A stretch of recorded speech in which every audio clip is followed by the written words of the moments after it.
ఇట్లా నేను కూడా 2024 లీవ్లో ఉన్నాను, 25లో మీ బ్యాచ్లో యాడ్ అవుతానని ఆమె కూడా చెప్పింది. ఆ తర్వాత అశోక్ నగర్ ఇంటికి కూడా ఆమె వచ్చిందని చెప్తున్నారు. సో మొత్తానికి వీళ్ళిద్దరి మధ్య ప్రేమనండి ఎఫ్ఐఆర్ అనేది ఏదో స్టార్ట్ అయింది. స్టార్ట్ అయిన తర్వాత కొద్ది రోజుల తర్వాత వీళ్ళిద్దరి మధ్య మనస్పర్ధలు వచ్చాయి. ఇతనేమంటున్నాడంటే నాకు వేరే వాళ్ళతో అఫేర్ ఉందని ఆమె నమ్మింది, దానివల్ల వచ్చిందని సూసైడ్ నోట్లో రాశాడు అతను. సరే, కారణం ఏదైనా వీళ్ళిద్దరి మధ్య మనస్పర్ధలు వచ్చాయి. దాంతో ఆమె దూరమైంది, కానీ ఇతను దూరం కాలేకపోయాడు. అంటే ఇదంతా పోలీస్ వెర్షన్, నిజమా కాదో మనకు తెలియదు. సో దూరం కాలేకపోయాడు అతను. ఆమె అబ్సెషన్లో ఉండిపోయి నువ్వు నన్ను వదిలేస్తే నేను ఆత్మహత్య చేసుకుంటాను పలుమార్లు బెదిరించాడు. దాంతో ఆమెను కూడా గట్టిగా అరెస్ట్ చేయడం మొదలుపెట్టాడు. ఆమెకి సంబంధం లేకుండా వాళ్ళ బంధువుల్ని వాళ్ళని కాంటాక్ట్ చేసి వాళ్ళని కూడా హరాస్ చేశాడు. అలాగే ఆమె తన్ని ఐడిని కూడా బ్లాక్ చేస్తే ఫేక్ ఐడీలు క్రియేట్ చేసి చాట్ అంతా బయట పెడతానని కూడా ఏమైనా బెదిరించాడు. అలాగే ఈమెకి వేరే వాళ్ళతో అఫైర్లు ఉన్నాయని కూడా ప్రచారం చేశాడు. ఇలాగా ఇతను ఆమెను వదులుకోలేక హరాస్మెంట్ అనేది చేశాడు. అంటే మామూలుగా ఫస్ట్ అడుక్కున్నాడు, నువ్వు లేకపోతే నేను బతకలేనని. ఆమె వినలేదు. దాంతో బెదిరించడం మొదలుపెట్టి బ్లాక్మెయిల్ చేయడం మొదలుపెట్టాడు. ఇవన్నీ తట్టుకోలేక ఆమె వేరే పెళ్లి చేసుకుంది. ఒక ఐఏఎస్ ఆఫీసర్ వెంకటేశ్వరన్ అని తమిళనాడు క్యాడర్కి చెందిన అతన్ని పెళ్లి చేసుకుంది. పెళ్లి చేసుకున్నాక కూడా ఇతను వీళ్ళు బాగున్నప్పుడు కొంత వీడియోలు తీసుకున్నాడు. ఆ వీడియోల్ని భర్తకు పంపించాడు. అంటే హరాస్ చేయాలి, బ్లాక్మెయిల్ చేయాలి అనేది. అంటే పెళ్లి చేసుకున్నాక కూడా ఆమె ఇక్కడే ఉంది కాబట్టి తనతో గడపమని తను ప్రెజర్ చేశాడు.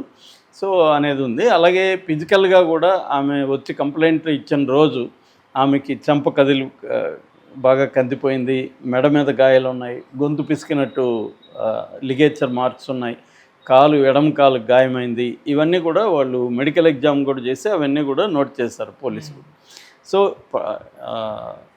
ప్రైమా-ఫేసి ఎవిడెన్స్ అంటారు. అంటే ప్రాథమిక విచారణ, ఇతను అరెస్ట్ చేయడానికి తగిన ప్రాథమిక విచారణ ఉంది. ఇవన్నీ కూడా కాగ్నిజబుల్ అఫెన్సెస్. అంటే సెక్సువల్ అసాల్ట్ దాదాపు 10 సెక్షన్ల మీద ఇతని మీద పెట్టారు. అంటే బిఎన్ఎస్ అండ్ ఐటీ యాక్ట్ కింద కాగ్నిజబుల్ కాబట్టి కోర్టు పర్మిషన్ లేకుండా చేయొచ్చు. ఆల్రెడీ ఇతను యాంటిసిపేటరీ బెయిల్కి ఇచ్చారు, కానీ యాంటిసిపేటరీ బెయిల్ ఇవ్వకుండా అది పోస్ట్ పోన్ చేశారు. అదొక యాంగిల్. రెండోది అకాడమీ కూడా వాళ్ళు కూడా ఇదేంటంటే ఎవరైనా నేరం చేస్తే జరిగే ప్రాసెస్ లీగల్ ప్రాసెస్, అట్లా కాకుండా ఇన్స్టిట్యూషనల్ ప్రాసెస్. అతను ట్రైనింగ్ పీరియడ్లో ఉన్నాడు కాబట్టి అకాడమీ కూడా, అంటే Sardar Vallabhbhai Patel national police academy, ఆ అకాడమీ కూడా ఇతని మీద ఆల్రెడీ సస్పెండ్ చేసింది. ఇప్పుడు వాళ్ళు కూడా విచారణ కమిటీ కూడా వేశారు, వాళ్ళు విచారిస్తున్నారు. సో 5వ తేదీ వాళ్ళు రమ్మని నోటీస్ ఇచ్చారు. కానీ ఈయన 5వ తేదీ మరి జైల్లో ఉంటాడు. మరి పోలీసుల సహాయంతో ఆయన్ని విచారణకు తీసుకొస్తారు అనేది కూడా చూడాలి. అంటే వాళ్ళు ఏం చేస్తారు, మామూలుగా అయితే వాళ్ళు జనరల్గా సస్పెండ్ చేస్తారు. అంటే ఇతను ఐపీఎస్ని ఇది చేస్తారా, ఐపీఎస్ క్యాన్సిల్ అయిపోతుందా అన్న ఇది కూడా ఇప్పుడు ఉంది. అంటే 2 ప్రాబ్లమ్స్ ఉన్నాయి అతనికి. ఒకటేమో ఇది ప్రూవ్ అయితే జైలు శిక్ష పడుతుంది.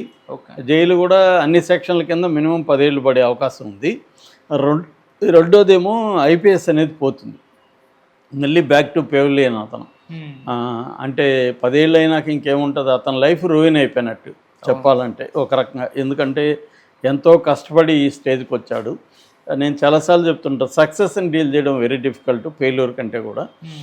రెండోది ఏంటంటే ఐక్యూ వేరు, ఈక్యూ వేరు, ఇంటెలిజెన్స్ కోషెంట్ వేరు, ఎమోషనల్ కోషెంట్ వేరు. చాలామంది ఇంటెలిజెంట్ పీపుల్ కూడా ఎమోషనల్గా స్ట్రాంగ్గా ఉండలేరు. సో ఇతనికి కూడా ఆ ప్రాబ్లం ఉందా అంటే పోలీసులు చెప్పే దాని ప్రకారం అతనికి ఎమోషనల్ బ్యాలెన్స్ కానీ ఎమోషనల్ ఐక్యూ కానీ సరిగా లేదు. అందుకనే తన 33 ఏళ్ళు ఏజ్ ఉన్నప్పటికి కూడా నిజానికి ఎంతో మెచ్యూరిటీ ఉండాలి. కానీ లేకుండా ఆమె ఇంకా దూరం అయిపోయినా కూడా ఆమెతోనే ఉండాలన్న దీంతో అతను ఈ స్థాయికి వెళ్ళాడు. ఇప్పుడు అతను మొత్తం కెరీర్కి అతనేమీ ఆలోచించలేదా అంటే, మనకి జనరల్గానే ఎమోషన్ డామినేట్ చేసినప్పుడు లాజిక్ కానీ రీజన్ కానీ మనకి పనిచేయదు. మన బ్రెయిన్ లాజికల్గా ఉండదు, ఎమోషనల్గానే రియాక్ట్ అవుతుంది.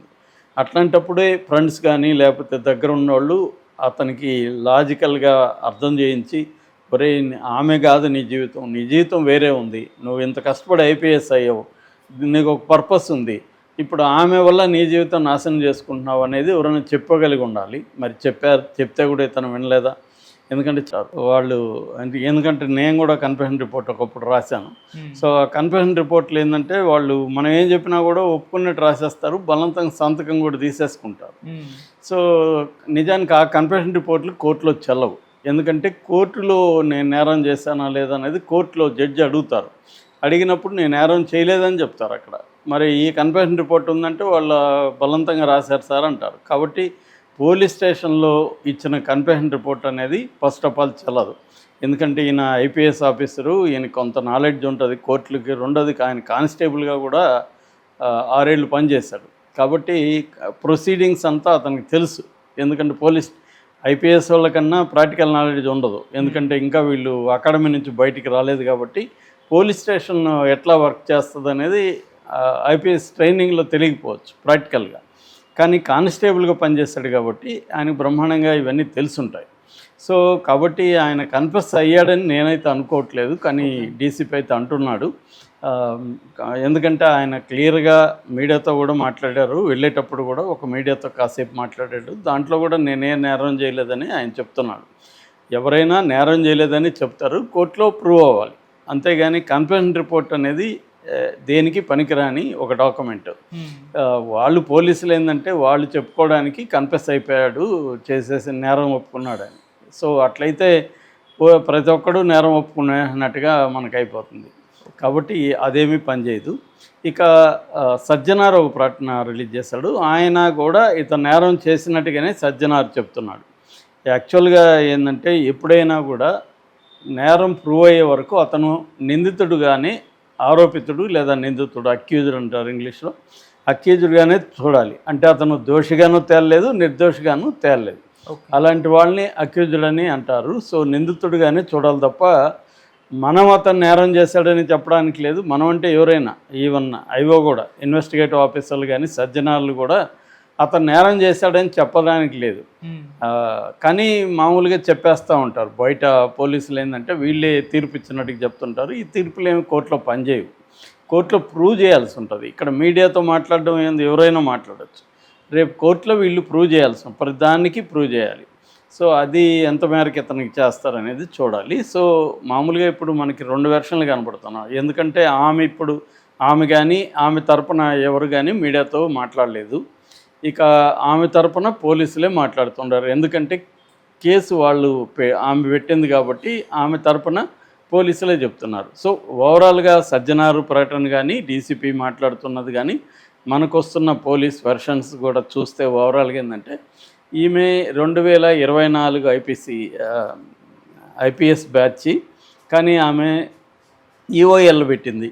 ఎక్స్ట్రాడినరీ లీవ్ అని ఉంటుంది, ఆ ఎక్స్ట్రాడినరీ లీవ్ పెట్టింది.